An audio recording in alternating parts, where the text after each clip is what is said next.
Hi, everyone. Welcome to this week's episode of CounciLIVE, your live source on the most important issues in early childhood education today. We are honored to be joined by two members of our CDA Advisory Committee, Keisha McClendon and Aaron Rhodes, who will be speaking on the power of creativity in early childhood education. We're so excited to start this conversation and we hope you enjoy it. Now we'll welcome Keisha and Buddy. Thank you for having me. Hi, thanks. Yeah, thanks so much for having us.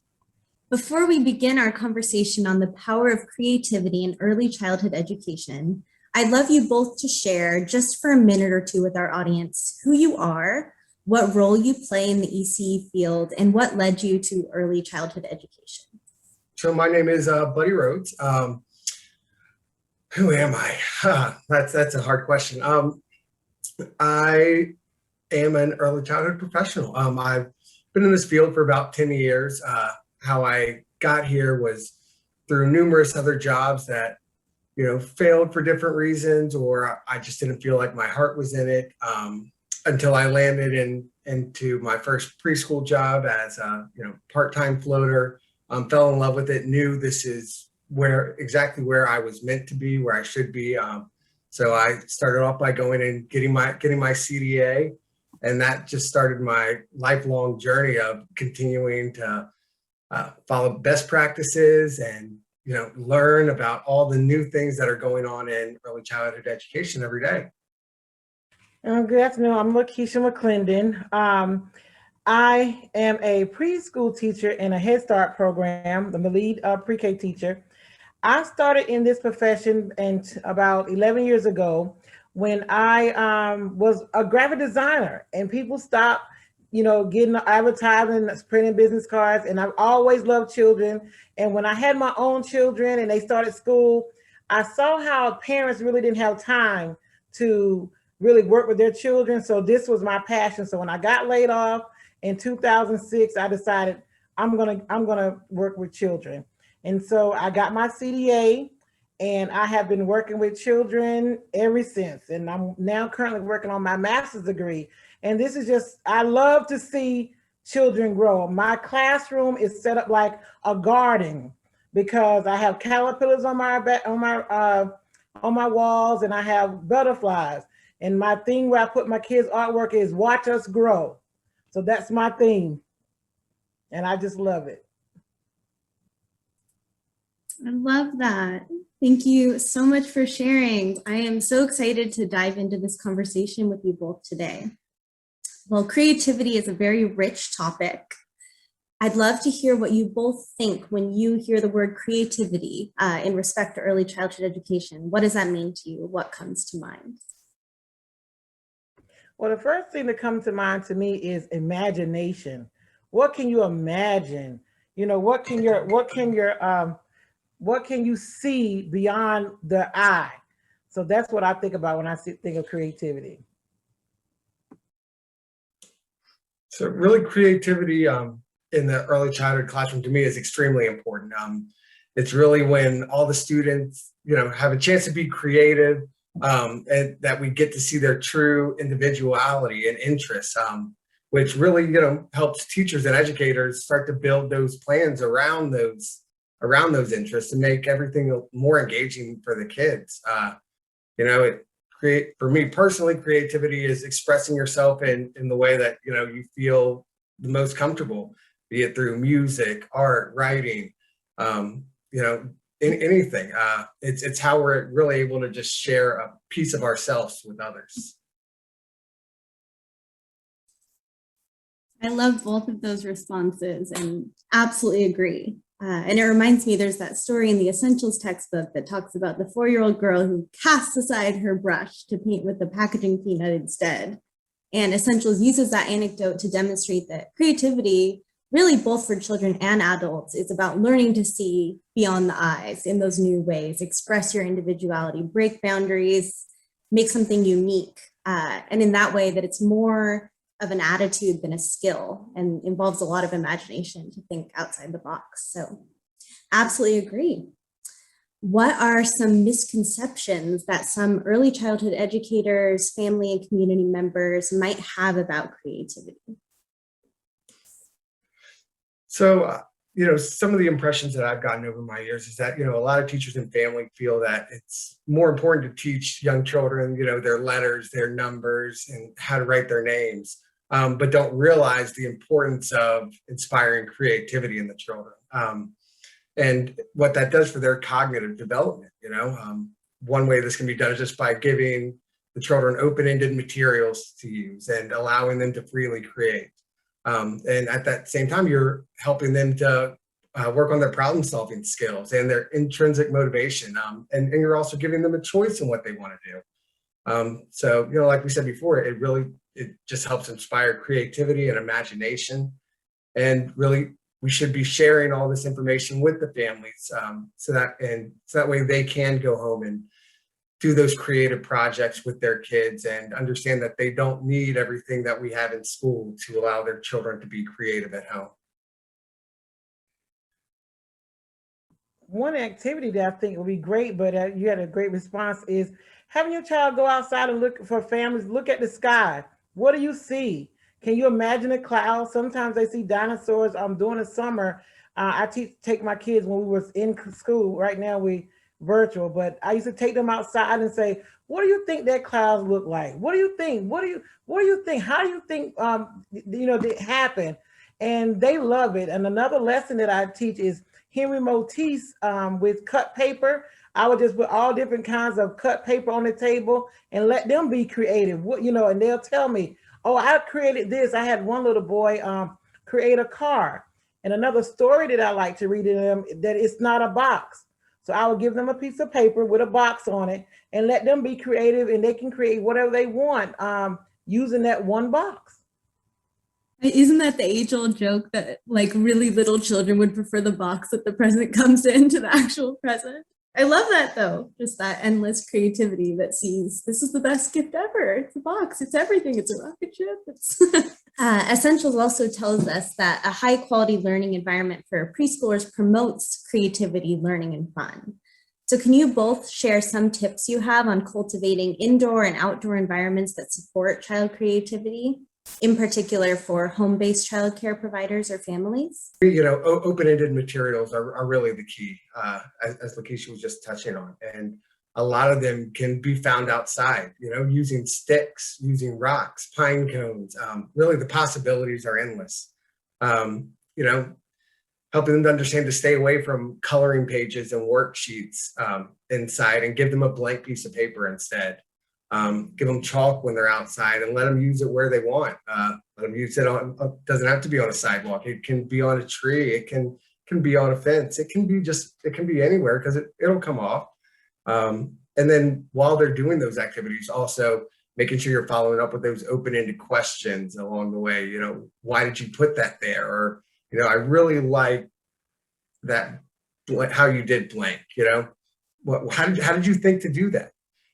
Those questions will really help the children develop their reasoning and language skills while also validating their creative efforts. So keeping suggestions kind of to yourself and just letting the children figure it out on their own is really key.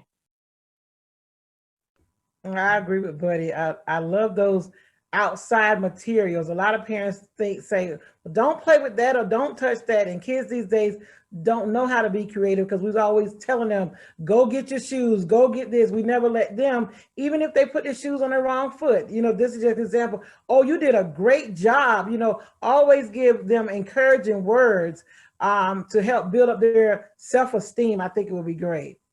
Absolutely. And as you were both talking, I was reminded that Essentials underscores all these differences between developmental stages and creativity, from young and mobile infants onto 4 and 5-year-olds. They're all developing that sort of attitude in different ways, but that at all ages, adults can support development through those great open-ended materials, questions, creating that space for creativity. So thank you both. Absolutely love that. I am going to flip the script here. Let's talk about educator creativity. I'm curious how you both have been challenged to think creatively about your roles, particularly in the digital space. For the digital world, my class is now digital right now due to the pandemic. Well, what I do is I have materials. I give the kids materials every week. They'll come pick it up. And I just let them be creative. So this week, my activity was I gave them a cloud and a blue piece of paper.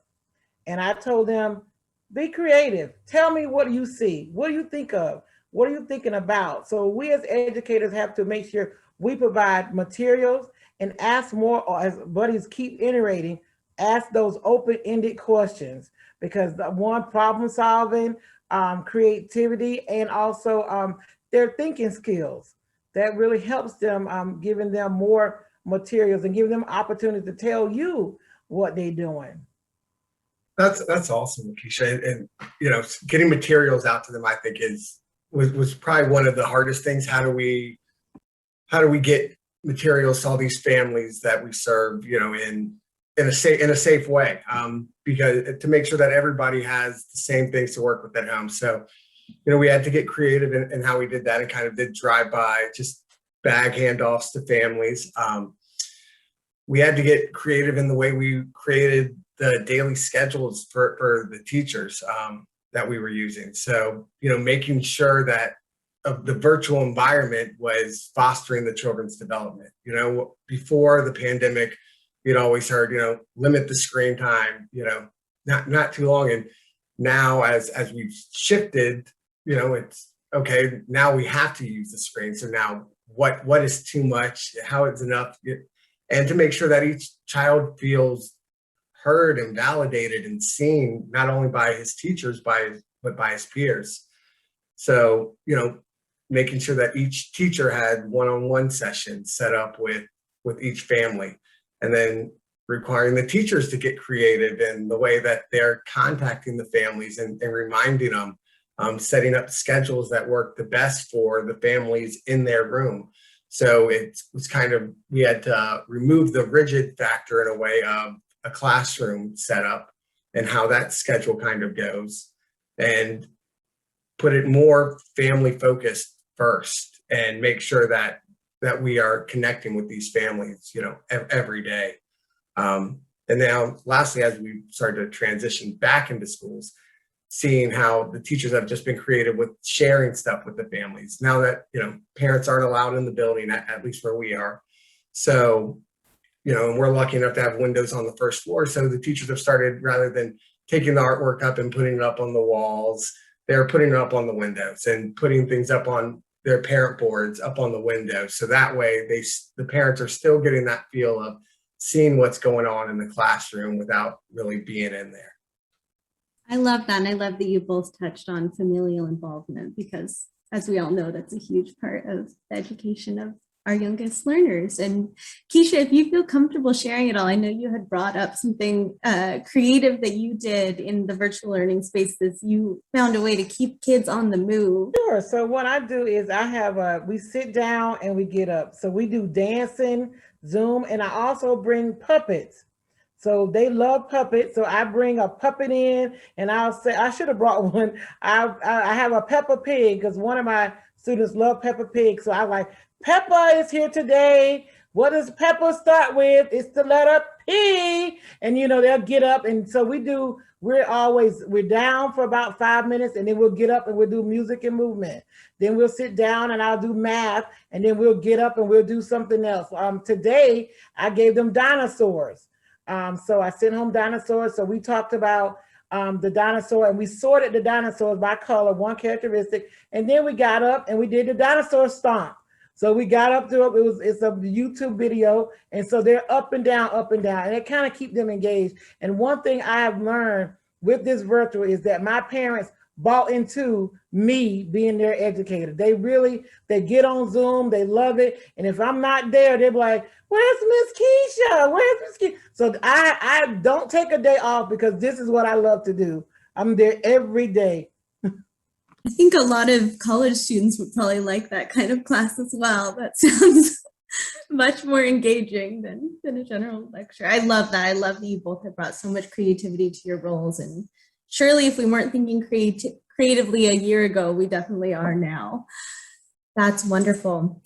Well, as we wrap up, I'm curious if you have any last tips or words of advice you'd like to offer, either to educators, to parents or guardians, or community members who are passionate about helping children grow creatively. Educators, I think that one thing I would like to leave them with is to let them know everything does not have to look the same on the walls. Have the children be able to do whatever they want. Ask open-ended questions, have open-ended materials, and let them make whatever they want. Whatever they see, let them do that. And for parents, let's let our children start doing things a little bit on their own. Let them let them be creative. If they put on a purple shirt and some striped pants, it doesn't match. It's okay to go to school like that. It's all right. And I notice now a lot of kids wear mixed match socks. When I was growing up, we couldn't wear mixed match socks, but they wear it now and it's okay. That's their creativity. That's awesome. And it's so true. It doesn't matter, when you think about what we wore as kids. I see some pictures from back then. I wish I was able to dress myself. Couldn't look any worse. But to educators, continue to be creative. Let your creativity shine in what you do every day with the kids. If music is your passion, then let music play a large role in your classroom. Because if everybody puts a little bit of creativity in, you think about how much creativity will touch these children along the way. If you just put a little bit of yourself into it. Parents, guardians, listen to your teachers. Ask advice from them. We're here to help you, to work with you, and we couldn't do our job if it wasn't for you. So if there's something you're passionate about, if there's something creative that you'd like to do, let us know. Come in, share it with the class. Virtually, in person. I guess you can't really do right now, but even virtually, if you wanted to have 5 minutes or 10 minutes of that virtual lesson to share something with the kids, we'd still love to have you do that. And if you're a community member that's just passionate about helping children grow, or a younger person who's thinking about getting into this field later, keep going for it. Talk to other people that are in the industry. Look into getting your CDA, because that's really kind of where it starts for almost all of us. And just keep on following that passion, and there's always somewhere that you can help a child in need. It doesn't have to necessarily be through a school, but find something in your community to help out if that's what you're passionate about. I like what you said, buddy, about the CDA. My advocacy project for my leadership class this semester was about getting more people involved in getting their CDA. I'm a PDS specialist, and I go out to centers and I meet people that has been teaching 10 years and has no credentials. Mm-hmm. And yes, training is good, but your CDA is really where the foundation starts. And mm-hmm. That's what my project was about. So that was good that you said that. Mm-hmm. And I think it should be a state, federal thing. This is a profession. This is just like being a nurse. It's just like we are professionals and we love what we do. 100%. I have a bunch of subs that we've had for a long time. And, I just started this new role a year ago, but already had 3 of them that have gone through the CDA process. Yes. So I've been there because that's what it's about. It's about growing them into better educators, And I agree with you totally. For center directors, I would think that you would want to have qualified staff. And I think the best way to do that is to get your CDA and encourage your staff to get the CDA, because the CDA is the first step in that, and gives you all the basics that you would need to educate a child. And even parents ask your ask the teachers, what credentials do you have? How much training do you have? So you will know what kind of quality of education your child is getting. Definitely. And also you can't forget that a lot of colleges do transfer those over to credits as well. So it's a great jumping off point, not only for your personal career, but also, your growth if you're planning to take the next step in your education. But he's right. That's 3 credits if you want to go to college. Well, thank you both so much. Do you have any other last thoughts before we wrap up today? I don't. Thank you so much for having us. I failed to mention what I currently do in the opening, but I am an education site manager for a Head Start program run out of the city of Alexandria, run by a nonprofit, the Capanga Center. So just had to make sure I put out that Capanga Center's out there and that, we're doing a bunch of great things in the community. But thank you so much for having me. This is an honor. Keisha, always great to see and talk with you. You too, buddy. Yeah. I know I can talk a lot. When I start talking about education, I can talk all day. No, it's great. This will be an invaluable resource for our community, and we're so honored to have the chance to be able to sit down with you both. So thank you so much and have a great rest of your day.